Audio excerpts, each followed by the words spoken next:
Alors au niveau donc des intervalles, ce qu'on a dit jusque-là, donc important de considérer qu'on attend pour un intervalle un nom, une qualification et une composition. L'idée est de comprendre que c'est la composition qui va déterminer la qualification. Les qualifications qu'on peut rencontrer pour un premier palier sont majeur, mineur et juste, et aussi évidemment pour un palier un peu plus avancé, diminuer, augmenter. Est-ce qu'on peut essayer de déterminer ensemble, avant d'aller un peu plus loin dans l'analyse, quels sont les intervalles qui s'organisent sur les termes mineurs, majeurs, et ceux qui s'organisent sur la qualification juste, pour leur composition simple. Alors, ceux qui sont justes, d'une manière générale. Il y a la carte, la quinte. Et l'octave. Ok. Jusque-là, tout va bien. Et donc, les autres, seconde, tierce, sixte, septième, dans leur composition simple, sont soit mineurs, soit majeurs. Il est donc ensuite important de considérer que plus grand que majeur ou juste, c'est augmenter, et plus petit que mineur ou juste, c'est diminuer.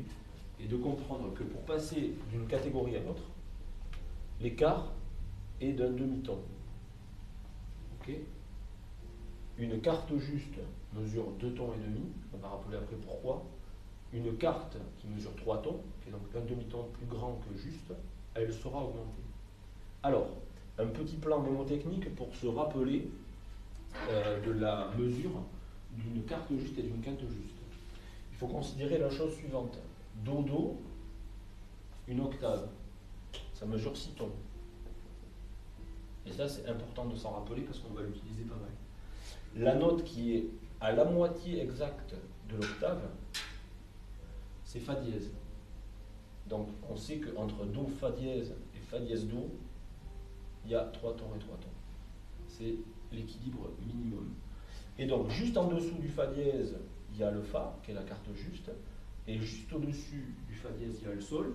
Et donc, les mesures de la carte juste et de la quinte juste, c'est un peu plus et un peu moins que la moitié de l'octave, 2 tons et demi, et 3 tons et demi.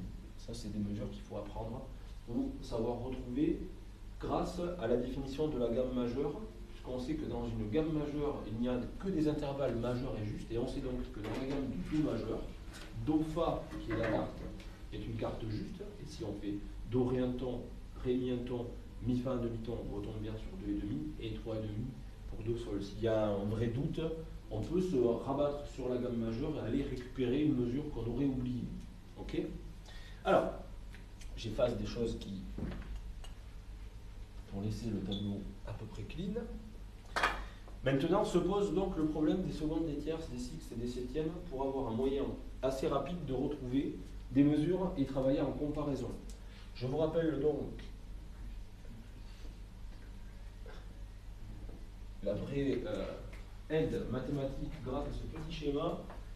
J'attrape une autre couleur, deux autres couleurs. Et donc, faire la traduction dans la ligne du haut, les intervalles dits petits, dans la ligne du bas, les intervalles dits grands, seconde, tierce, sixte, septième. Ici, les intervalles mineurs, ici, les intervalles majeurs. Et si on applique la règle de calcul, on retrouve rapidement, en un coup d'œil, la mesure de, par exemple, la tierce majeure qui fait 3 moins 1, 2 tons. La sixte mineure qui fait 6 moins 2, 4 tons. À partir de là, on récupère une base de calcul et on compare l'intervalle qu'on est en train de mesurer à celui qu'on connaît pour appliquer plus ou moins un demi-ton pour plus grand ou plus petit. Ok ? Alors les erreurs à ne pas faire quand je mesure l'intervalle pour trouver son nom, oublier la note de départ pour se retrouver avec un intervalle qui est un écart de 1 en dessous. Et l'autre perte de temps et source d'erreur est d'aller mesurer le nombre de tons et de demi-tons d'un intervalle qui est grand, c'est-à-dire au-dessus de la quinte. Exemple concret. J'ai à mesurer dans mon exercice Do, Si bémol, qui est un intervalle plutôt facile, mais bon. Eh bien, l'idée est de dire, moi je connais la distance de Do, qui fait 6. On l'a vu, ça, c'est la mesure de l'octave. Et donc, de plutôt aller mesurer ce qui est petit, c'est-à-dire l'intervalle renversé, ici un ton, pour déduire qu'ici il y a 5 tons. La formule est simple, je renverse l'intervalle et je fais 6 moins la mesure de l'intervalle renversé pour avoir la mesure de l'intervalle direct. Autre source d'erreur, je mesure un intervalle dans lequel il y a des altérations, et ces altérations sont les mêmes. Quand je vois une altération identique sur la note de départ et la note d'arrivée, je peux les annuler pour calculer la distance. Okay, puisque effectivement, si je mesure Do Sol, j'obtiendrai 3 tons et demi. Et si je mesure Do dièse Sol dièse, qui revient en fait à avoir le même intervalle qui est décalé d'un demi-ton plus haut, j'aurai aussi 3 tons et demi. J'aurais pu en fait, pour me faciliter le mode de calcul, enlever les altérations. Ça marche quand l'altération est la même.